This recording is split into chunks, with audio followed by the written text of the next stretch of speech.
Okay, hi. I'm going to share the link on Tumblr one more time.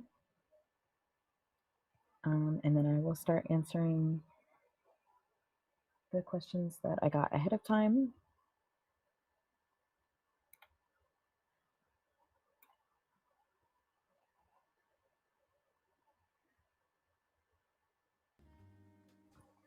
Okay, so I have a list of questions that I got ahead of time.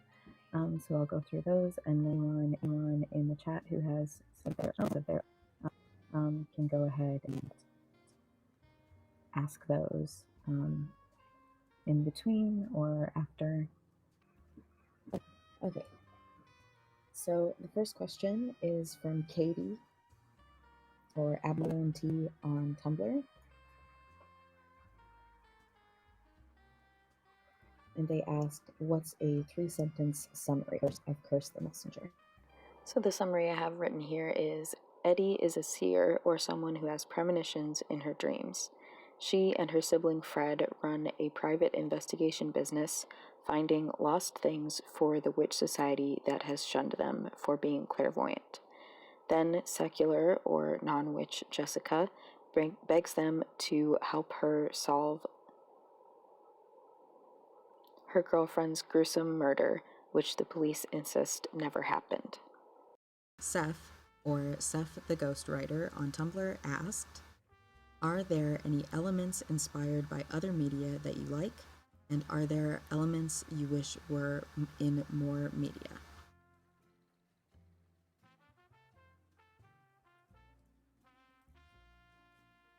So I have a quick and dirty list here of comp titles and what is similar about them. So first I have communing with the dead and or the past and or your mom, like in True Calling and in Russian Doll. Haunting yourself and or your parents and or your children, like in The Haunting of Hill House. Belief directly affecting reality, like in American Gods, Good Omens, and Discworld, and probably in all sorts of other Gaiman and Pratchett properties. Dreams and reality can be indistinguishable, like in Inception. Magical realism, partial resurrection, sexually charged possession, self-made soulmates, generational curses that may or may not be real, dying of a broken heart, and killing a guy more than once, like in Practical Magic. And a style of premonitions like in the Blue Ins for Nightmares series by Laurie Stolarz. Some things that are in Curse the Messenger, or in the Stranger series that Curse the Messenger is book 1 of, they include a realistic and sympathetic portrayal of alcohol abuse and recovery, romantic couples that are not each other's like #1 highest priority, disability and chronic illness in genre fiction that isn't magicked away or villainized in any way, and a majority people of color cast, and polyamory.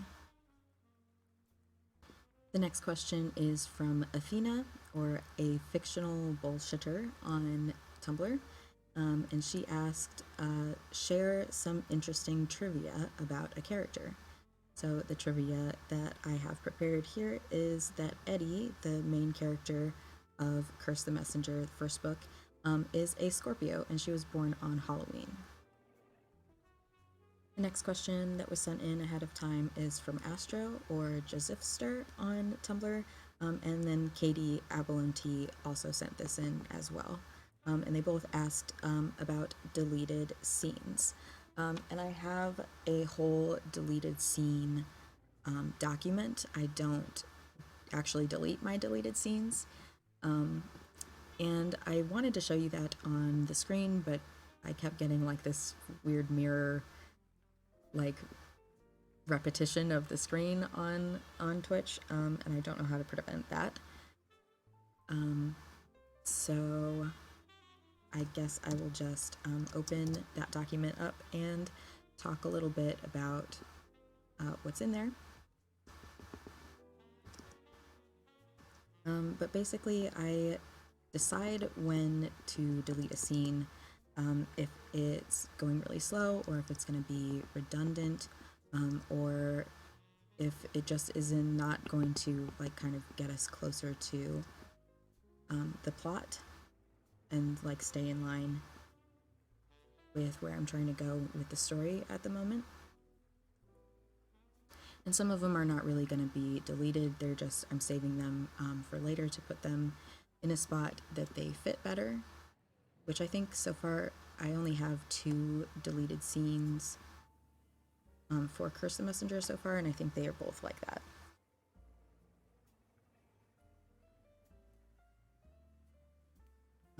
Or it's just like little asides that the scene was taking too long, or that stuff doesn't end up being relevant. So I have like a little piece here that I took out of Jessica's introductory scene, and I'll just read it to you real quick so you know. And if you were watching yesterday, I don't know if it got really fucked up, so I don't know if it actually got to this part, but you would have seen, if it worked, how this scene actually turned out, not like this. But yeah, I'll go ahead and read it. In the end, Jessica doesn't take the out, but she doesn't manage to go back to her story either. Eddie silently berates herself for not grabbing one of the travel-sized packs of tissues that Fred keeps in the top drawer, along with the intake paperwork. Z knows when to offer them and when to simply make them unobtrusively available for the client, and most importantly, Z never forgets. This is why Eddie usually doesn't handle this part of their work. Well, it's one of the reasons why, among many others. Tell you what, Miss Jessica, Eddie says eventually, her voice sounding blunt and abrupt in the relative quiet of Jessica's hesitation. She cringes internally, but there's not much she can do about her tone after the fact.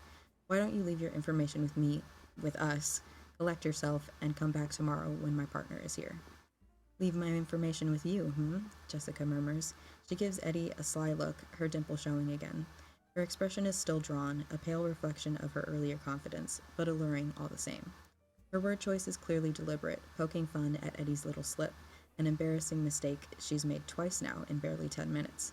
The light is really dying now. Eddie hopes the warm-tinted dimness hides the flush in her cheeks. Jessica gathers herself, mentally and physically, and rises elegantly from her chair. So what I ended up writing instead was that Jessica did continue with her story and told Eddie a little bit about what happened to Maddie and why she's there. So that's all of the questions that were sent in ahead of time that I have answers prepared for, but now I'll kind of open this up and say if anybody in the chat right now has any questions, go ahead and send them through, and I will answer those.